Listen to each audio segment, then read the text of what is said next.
हाय दोस्तों, कल हमने बात की कि 4 हार्मोन्स किस तरह से हम हमको हेल्दी रख सकते हैं और वही हार्मोन्स हमें किस तरह से अनहेल्दी बना सकते हैं।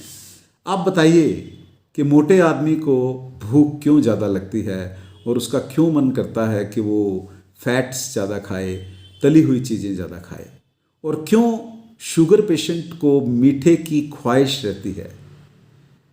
इसके पीछे वही 4 हार्मोन काम करते हैं जिनकी हमने कल बात की।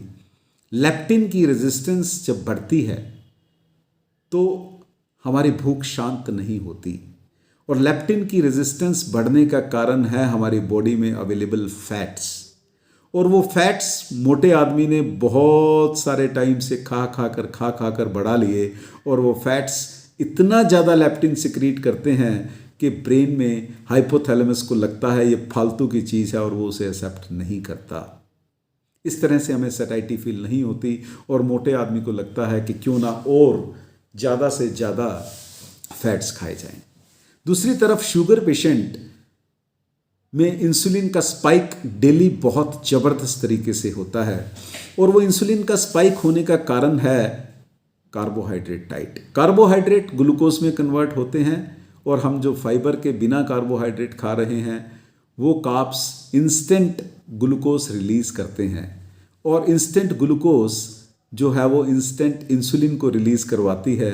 और इंस्टेंट इंसुलिन रिलीज़ होने पर एक टाइम पीरियड के बाद 10 साल, 15 साल, 20 साल के बाद सेल थक जाते हैं, वो उसे एक्सेप्ट नहीं करते। और वो इंसुलिन अगर को एक्सेप्ट नहीं करेंगे तो क्या होगा, इंसुलिन का रेजिस्टेंस हो जाएगा, और सेल में शुगर जा नहीं पाएगी, ग्लूकोज जा नहीं पाएगी। सेल में ग्लूकोज नहीं जाएगी तो वो ग्लूकोज ब्लड में रहेगी, जिससे हम बोलते हैं कि शुगर हो गई। जबकि प्रॉब्लम कुछ और है। शुगर खून में बढ़ने से नहीं, शुगर सेल को ग्लूकोज ना मिलने से होती है, और सेल हमारे एनर्जी नहीं मिलने से वीक होने लग जाते हैं। अब सेल को क्रेविंग होती है कि ग्लूकोज चाहिए। उस क्रेविंग को ठीक करने के लिए बॉडी ग्लूकोज की डिमांड बढ़ा देती है, और हम ग्लूकोज खाते चले जाते हैं और शुगर का लेवल बढ़ता चला जाता है। बट वो ग्लूकोज प्रॉपरली सेल्स में नहीं जा पाती। सेल को ग्लूकोज देने का दूसरा सोर्स है ग्लूकागोन्स, या फिर हमारे insulin type growth hormones.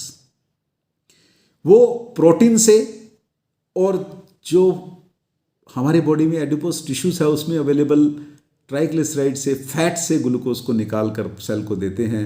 But वो भी जब तक इंसुलिन ज़्यादा होगी वो भी उसको नहीं मिल पाएंगे, क्योंकि ग्लूकागोन का लेवल बहुत नीचे रहेगा, जैसा कि हमने कल पढ़ा सुना। सो माय डियर फ्रेंड, इसका सबसे बढ़िया तरीका क्या है कि इंसुलिन के लेवल को कम कीजिए। इंसुलिन के लेवल को कम करने का तरीका है कि कार्बोहाइड्रेट्स का सेवन कम कीजिए। अब आप देखिए किस तरह से हम हमारी हेल्दी फूड की बात कर सकते हैं।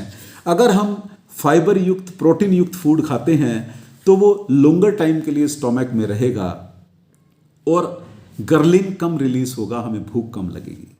गैस्ट्रिक एम्प्टिंग जो है वो कम हो जाएगी और भूख कम लगेगी।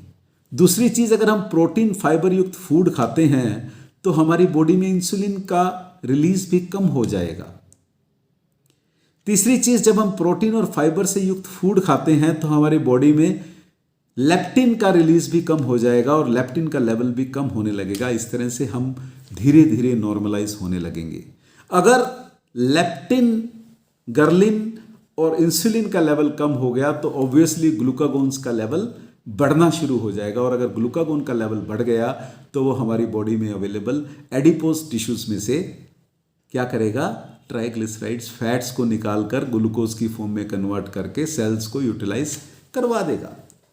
कितना आसान है, सिर्फ फूड इंग्रेडिएंट को चेंज करना है, और पुराने डिपॉजिट फैट्स को निकालने के लिए ग्लूकागोन को एक्टिवेट करना है और ग्रोथ हार्मोन्स को एक्टिवेट करना है, जिसके लिए कि हमको वर्कआउट भी करना पड़ेगा। सो माय डियर फ्रेंड्स, भूल जाइए कि अकेला डाइटिंग काम करेगी। डाइटिंग से नहीं, फूड इंग्रेडिएंट चेंज करके प्रोटीन के लेवल को, फाइबर के लेवल को बढ़ा के ही हम ये काम आसानी से कर सकते हैं। हम ओबेसिटी से निजात पा सकते हैं, हाइपरटेंशन से, डायबिटिक से, पीसीओडी से, फैटी लिवर डिसऑर्डर से हम निजात पा सकते हैं। अगर आप सोचो कि इसके लिए कोई मेडिसिन है तो माय डियर फ्रेंड, जो मेडिसिन है वो भी बहुत अच्छे तरीके से काम नहीं करती जितना अच्छे तरीके से आपकी डाइटरी हैबिट्स और आपका वर्कआउट काम कर सकता है।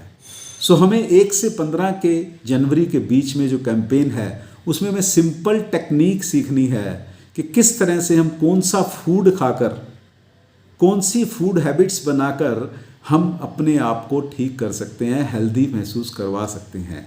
सो high protein, high fibre, normal carbohydrate और नॉर्मल फैट डाइट लेकर ही हम ऐसा संभव कर सकते हैं। तो वो डाइट क्या होगी उसके बारे में भी हम आगे की वीडियोस में बात करेंगे। सो बने रहिए। 1 से 15 के कैंपेन के लिए अपने आप को ज़रूर अपडेट कीजिए। डेली सुबह वर्कआउट की आदत डालिए और अच्छा भोजन कीजिए। Thank you very much.